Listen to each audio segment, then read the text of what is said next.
Well, hello and greetings, International Studies 200 students. Dr. Foster here for a quick video lecture discussion of the materials for week 2.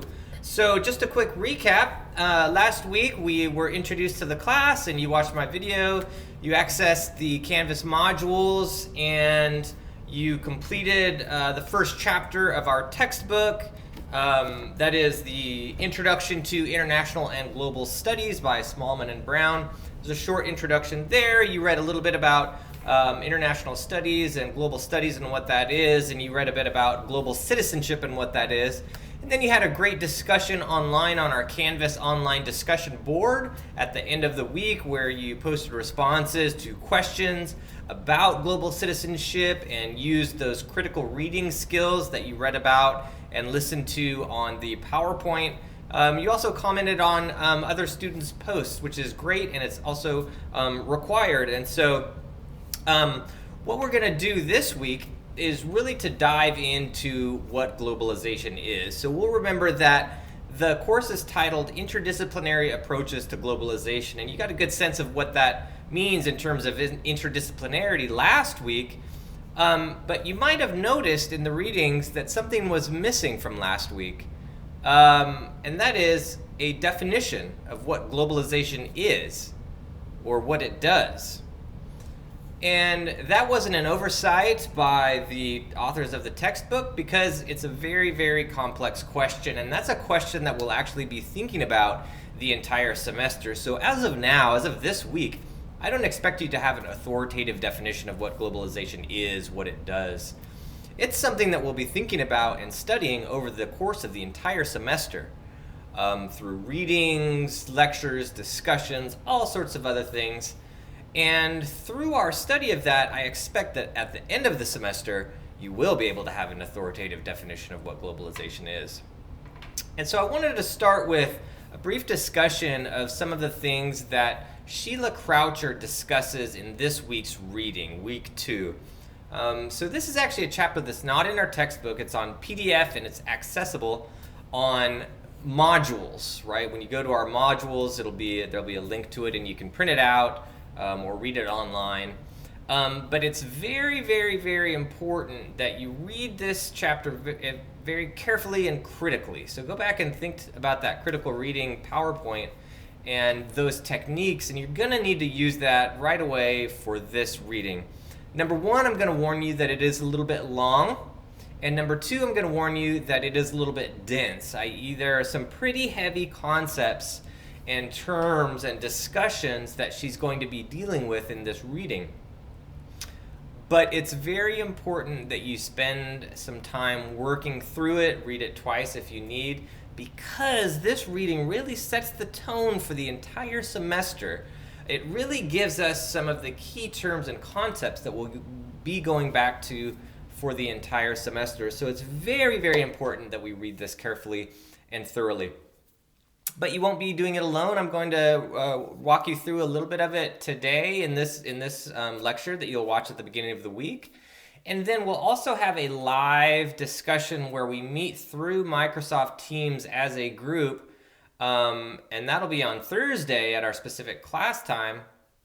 And that's a space where we can discuss the reading and you can actually ask questions about concepts, about terms, about what this means and what that means.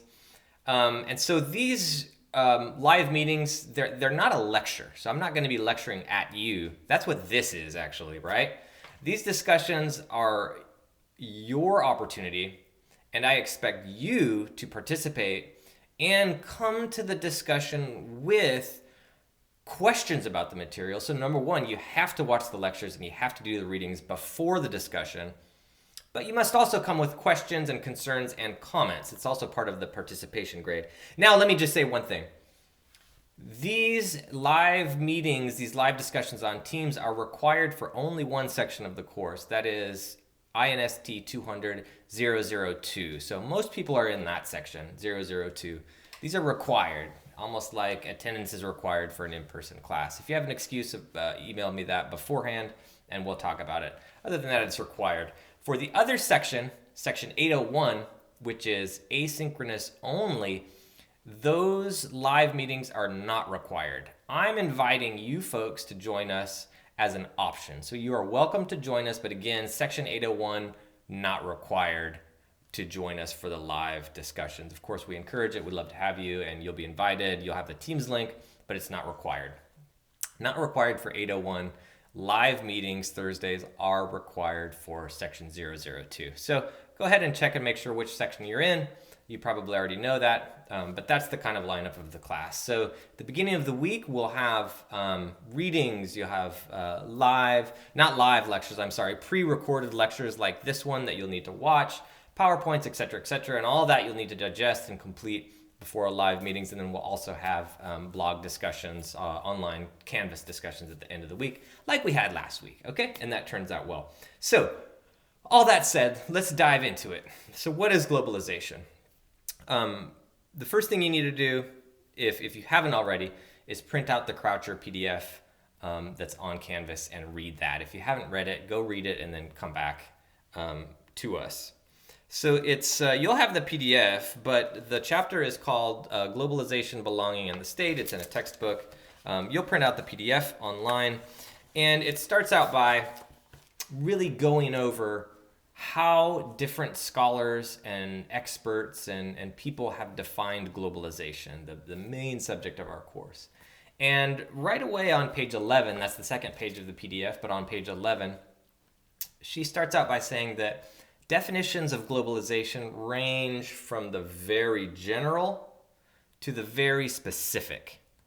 And she gives us a couple of examples that I'd like to start with, and we can go over that, and then we can begin to really dive into what globalization is. So she says on page 11 here, right under globalization, what is it?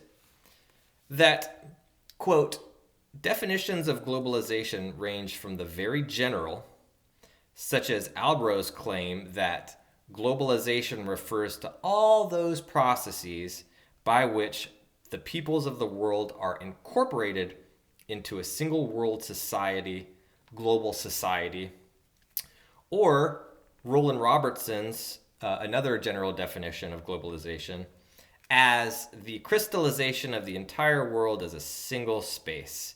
So you have very broad and very general and very unexplicit definitions of globalization. From the most simplistic of the global village to a global society, all the way to the very specific. And so she gives an example of the very specific definition of globalization. And we're going to be more geared towards the specific and the more complicated. So we're going to try to figure it out. We're really try to solve the problem of what globalization is.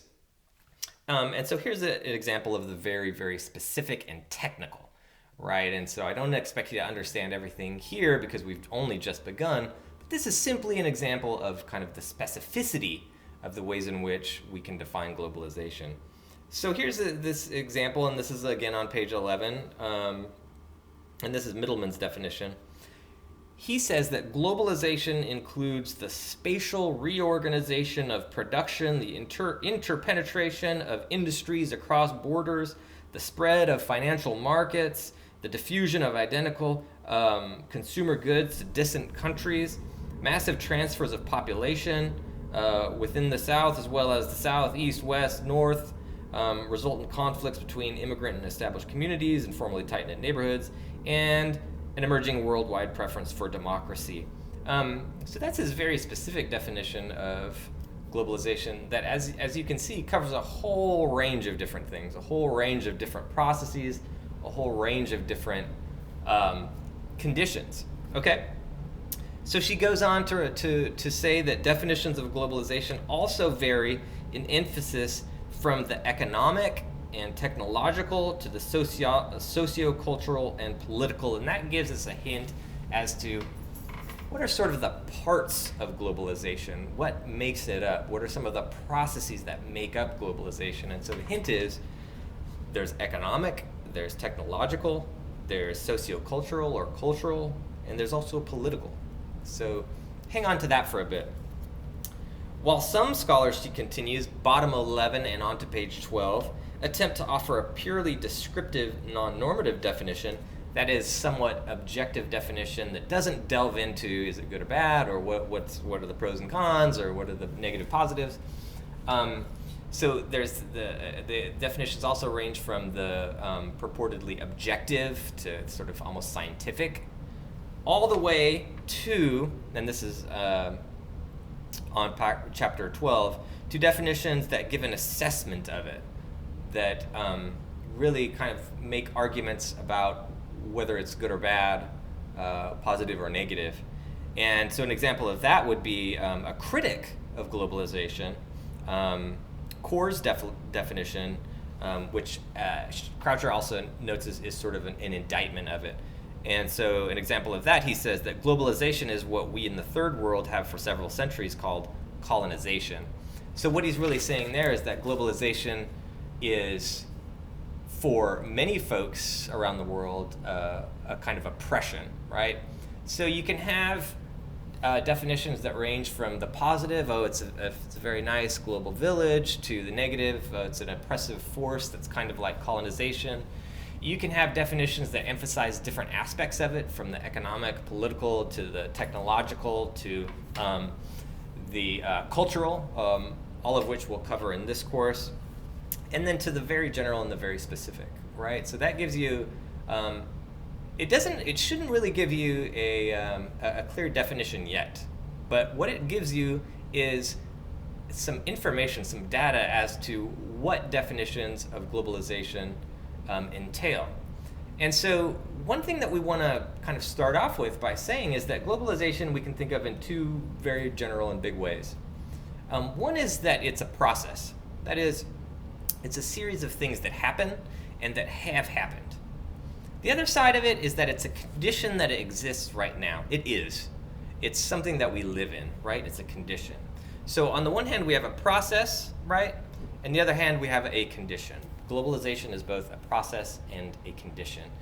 But to get kind of closer to a definition of what it is or what we should look at, she says on page 14 that it really has to do with this term interconnectedness.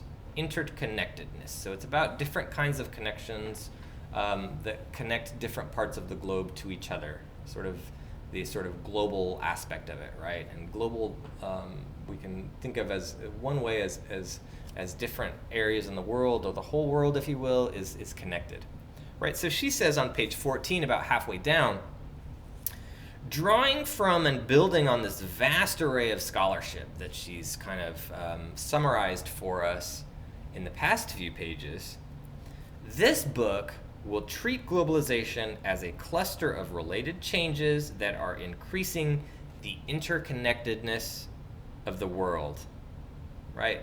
Increasing the interconnectedness of the world. These changes are occurring in, but not limited to, economic, technological, cultural, and political realms. So, here's what we have. A kind of globality, a global process that is bound together by increased interconnectedness, and that spans a number of different processes and conditions that include economic interconnectedness, political interconnectedness, cultural interconnectedness, and then she also brings in technological interconnectedness, so how technology can connect folks and how technology can actually drive those categories from the political, economic to cultural. So in what follows in this chapter, there's a lot more good discussions of globalization, but so I want you to focus on or pay special attention to a few of the sections, and here's why.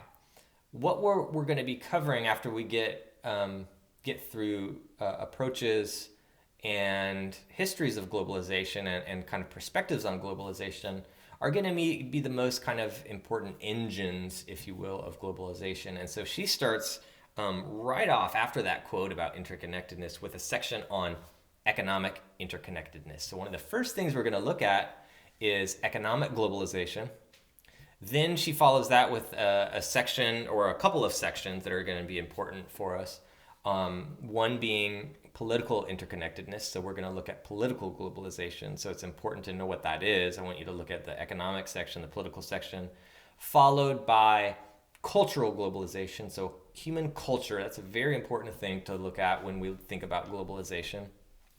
And so we'll also have a module on cultural globalization, and that'll be really fun. She also brings up technological globalization, which is not a specific module for us, but technology is something that'll be kind of an undercurrent throughout. And if that's something that you're interested in, you can kind of emphasize that undercurrent. But for now, it's very important to think about economic, cultural, and political globalization as we begin to tackle this question, this huge question of what globalization is, how it works, what are its processes, what are its parts, what are its engines, and what does the condition of it look like? We are inside of globalization right now, right? And what is that condition that we live in? What is our global sort of condition? We know we're in it, but we have to figure out what it is. She also covers a few more important questions about globalization, and a couple of these we're actually going to tackle in our discussion and our online Canvas discussion as well. And so these are important to think about carefully now. But again, I don't expect you to have kind of authoritative answers to these questions right now, because we're only just now diving into these the data, the information, and the study of it. But I want you to keep these questions in your mind, because I will expect you by the end of the semester certainly to have a good definition or a good argument as to some of the answers to these questions. And one question is globalization old or new? It's a great question. It's a very simple one, but the answer is not so simple, and that's something we'll also be covering. But is globalization a new phenomenon, or is it old? Has it always been around? Has it been around for a long time? Or is it new? Is globalization good or bad? In other words, does it benefit most of the folks in the world? Or does it do the opposite? Does it cause more harm to the majority of the folks in the world? So is globalization good or bad? That's something else I'm going to ask you to weigh in on as we begin to study and continue to study globalization. She also asked the questions of something like the nation state.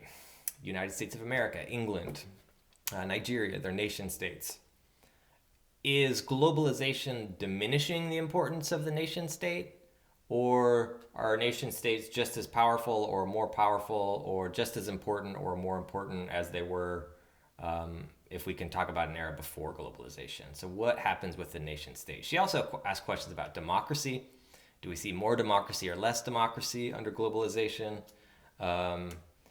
Equality and diversity and questions like that. Questions about belonging and identity. What does it mean to have an identity in a kind of global condition? And so all these questions and sections in this chapter, and it's just one chapter. It's kind of an introductory chapter. It's a bit long and a bit dense, but hang in there, bear with it, and we'll have a good discussion of it later towards the end of the week. But these are some of the questions that she's going to ask, and I want you to pay attention to, and that, again, we will discuss. But just to recap, so we have globalization and definitions. Scholars, experts, folks look at it from the very general to a global interconnected society to the very specific, really diving into the mechanics of its moving parts from economic, political, sociocultural, means of production, flows of ideas, all sorts of different scapes, as you read about in this chapter. So you can get into the very, very complex to the very simple. But really for Croucher, and I think this is good, is that it's sort of driven by an intensified interconnectedness. So interconnectedness is an important part of this chapter. Obviously, we're talking about world-level interconnectedness, global interconnectedness, but that is also felt on a local level, right? You can sense the global in the local, and there's all sorts of examples about how you can sort of quantify that. So, for example, in the introduction that we read last week,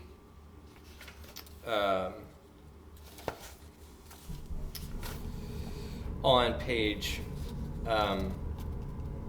4, they say that perhaps no age has been touched by global trends as the one you live in. And so they give an example of how a person one place, maybe in the United States, is affected by something that happens in China regarding debts, or they give the example of a pandemic, and they wrote this before COVID-19, but the example of how one place in the world can affect another place in the world. But just think about, you can have access to foreign films on the internet at the touch of a button, so you can look at a Nigerian film and see what's going on in Nigeria the second that it happens if you're in Colorado, right? So this is all just to, and we can talk more about this, but this is all just to talk about how we are in a global condition. Globalization is both a process and a condition, and that the kernel of it there, the kind of foundation or cornerstone of it, is that it has to do with increased interconnectedness, right? Interconnectedness. So there's a whole lot more to discuss in this chapter, and we're going to go ahead and do that over the span of our live discussion and our online discussion this week. So again, if you're in section 002, those live discussions are required, so I will be seeing you on Thursday afternoon. If you're in 801, it's not required. I will invite you, and we encourage you to come and join the discussion. It's not required since 801 is asynchronous, so that's optional for you. We hope to see you, but if not, that's no worries. And we will discuss all of these issues and more, so make sure again to complete the readings, watch this lecture, and watch future lectures, right? And then come prepared, not just having studied the material carefully, but having written down questions that you have and comments that you have. So I want you to be an active participant in these live meetings. So I'm very much looking forward to meeting you, whether it is in our live discussion or online, and excited to continue to discuss our topic for this week that's going to kind of frame the entire semester. What is globalization, and how do we define it? Okay, so hope everyone's well. That's it for this time, and be well. Thank you.